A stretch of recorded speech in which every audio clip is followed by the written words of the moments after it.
start? You can start from just other media. If you've got like a TV show or movie or something like that, you want this guy to be kind of like Han Solo. You get the idea. If you have an archetype, you've got something to start with. And once you get that in your head, you just kind of imagine yourself that way, and the rest will start to fall into place. Once you have the costume on and you've got the idea in your head what this character is, I've seen people, they will either have a big mirror to watch themselves or film themselves just in the costume and can see how things operate. Something that also really helps is just, looking at the mirror at yourself and seeing this character staring back at you and moving as you're moving, and you're touching the face and the muzzle and the eyes and the nose, knowing where everything on you is, because that's the new you. That's who you're being. It's very transformative. You have the costume, you have the different features on it. This is the new you. If you've ever, here's an exercise for anyone who doesn't have a costume. Just, if you can, it's a little childish, you take an oversized shirt, put a pillow underneath, and suddenly you're fat. Just, imagine yourself that this is the extent of your body. You carry yourself differently because you're heavier. You'll have that sort of, you'll press down on the ground as your weight is moving around. It's a mental exercise that it helps out to figure out where you're going. Some people have extra parts to them, like the wings here. Our one token Fursuiter, he's got wings. So it's an extra extent to him that he has to keep in mind. Now, I don't know if you can shrug your shoulders and your wings to kind of flap a little bit. It's something to think about. Maybe it's a mannerism or something, like you're crouching down, you're ready to, you could fly at any time. Never mind your wings don't really work, but you could. There's something you could do. And it's the potential of it. If you're a master swords fighter, you don't have to go around slashing people. You could go around kind of strutting your stuff, because you could kick anyone's ass any day right now, but you're not gonna, because it's just potential. You don't have to prove it. You just have to make it look like the whole process of it. That's a very important part to it. One of the things you want to start with is, what is this character? What does it look like? What is staring back in the mirror when you see it?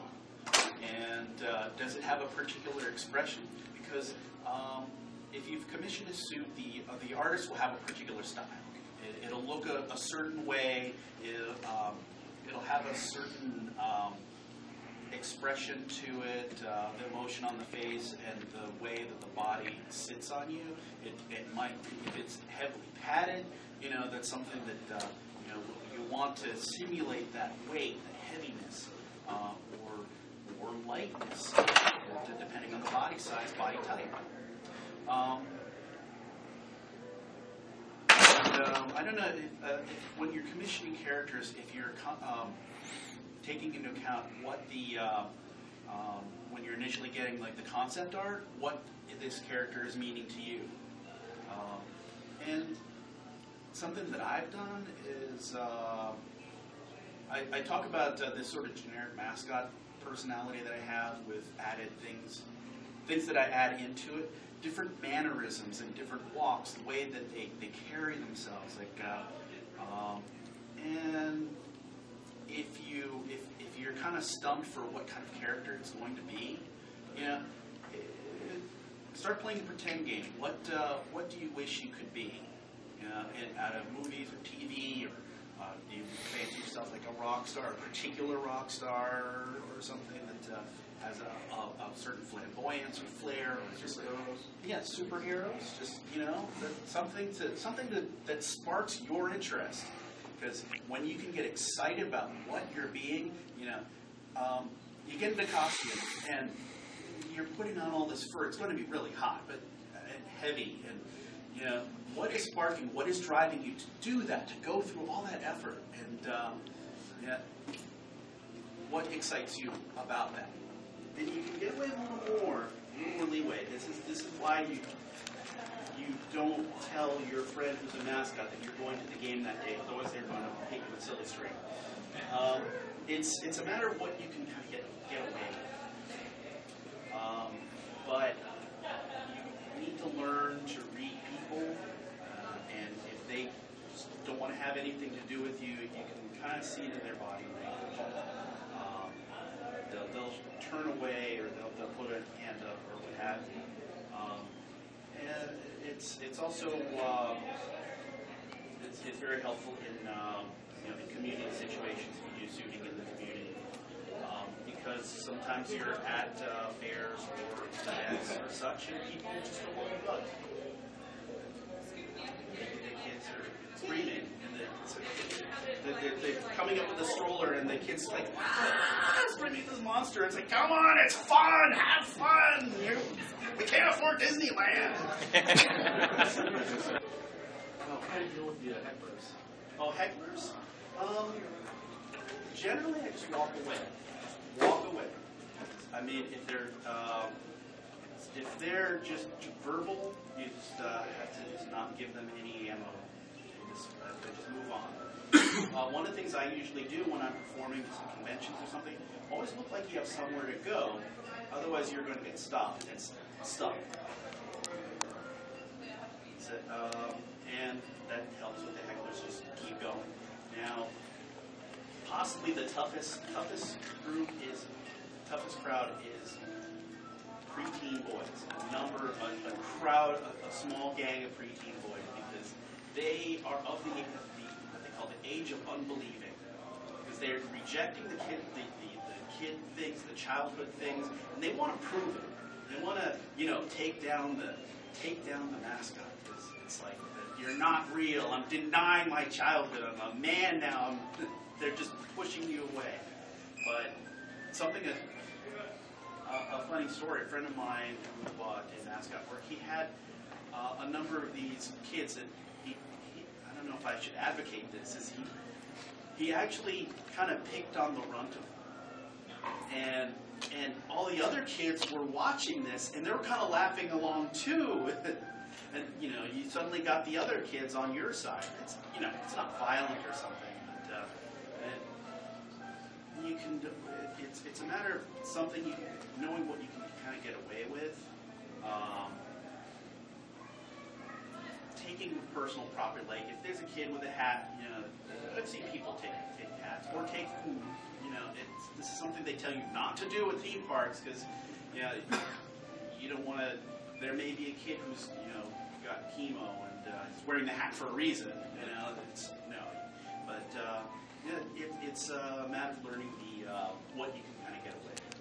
And since you're in costume, you can get away with a whole lot more. Because you're in a big fluffy costume, your motions, your subtle motions that, body language, they're muffled. They're stifled by the sheer volume of the costume. So you want to exaggerate your motion, and within reason. Because if you're in the dealer's room, you don't want to do this. You might break someone's priceless sculpture that they are offering for $10,000, and you don't want to do that because there's space limitation. But if you're in the hallway, you can know your environment, know your audience, and know what level you can exaggerate. With mascot work, if you're down in the stands, you're playing to an entire stadium, you're going to be huge. You're going to have to emote huge before people can even notice you. But if you're the small crowd, if you're dealing with kids, especially with kids, if you want to be small, you don't want to exaggerate. And if you've ever seen any theme park characters, they'll crouch down to the level of the kid. So you're not this towering thing over them, you're at their level. And the height, the altitude, That's another way of exaggerating. It's just increasing and decreasing your altitude, because when you're normal, you're not going to be doing a lot of going up and down with your height. This is a method of exaggeration. You're going to want to get people to crowd around you, and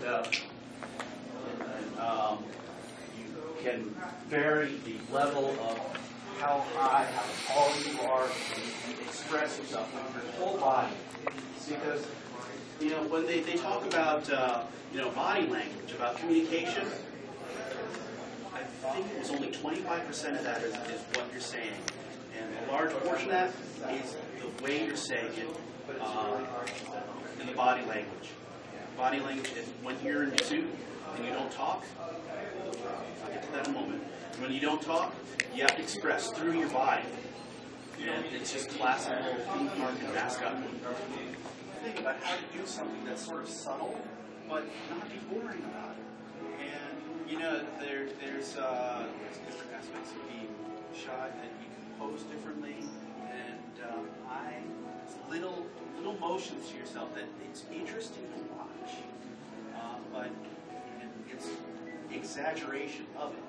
And you can watch like cartoons, watch different animations, see what they do, see what kids do when they pretend and play and stuff. And maybe, either video yourself or pose in front of a mirror, just, act it out. What would I do? Have a friend watch you and say, go through different emotions, meaning emotions. Usually a good, happy face character, they'll have to play it off overly exaggerated with body language, about the way you're posing, about, if you have your head down, you kind of hide the smile a bit. If you're really sad, you want to, ring your eyes and stuff. Put you down. If you're shy, if you're hurt, act hurt, like don't hit me. I've done is when the character, in adding a little action, is to look quizzical, look around a lot, because you've got a limited vision. And when you're pretending to look around, you're really looking around a lot because you can't see. You're just kind of, it's almost like a radar, Doppler radar, as you're going, and being aware of the surroundings and potential pitfalls, and that step you're about to fall down.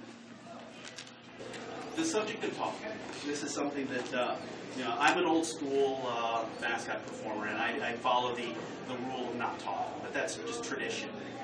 And it harkens back to just, a lot of people wearing the same costume of a mascot. You want to keep the character consistent. Not everyone can do the same voice. But this year for something, the rules are different. And this is something, especially if you've got like a face character. Like some people have makeup. Some people just have, half masks. And they do a voice. Now, just as it's kind of disheartening to just see someone going around there like where they're wearing a heavy coat, like not a character.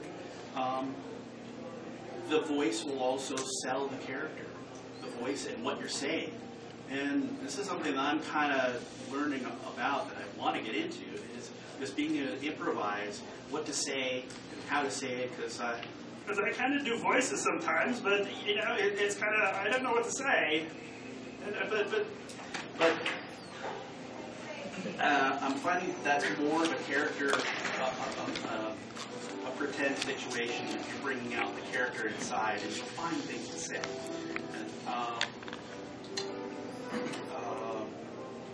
Because if you're just going out there and you don't have a real distinctive voice, you better be saying something interesting as this face character. Or if you've got a character with a moving jaw and want to make it a speaking character, don't go out there with your own voice. It's like, hello, my name is Joe, and I am a dog.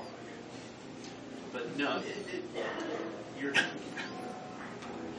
sell the character. This is something you're investing something in, and you can get others to invest their interest and time in what you're creating, what this character is. You've got something.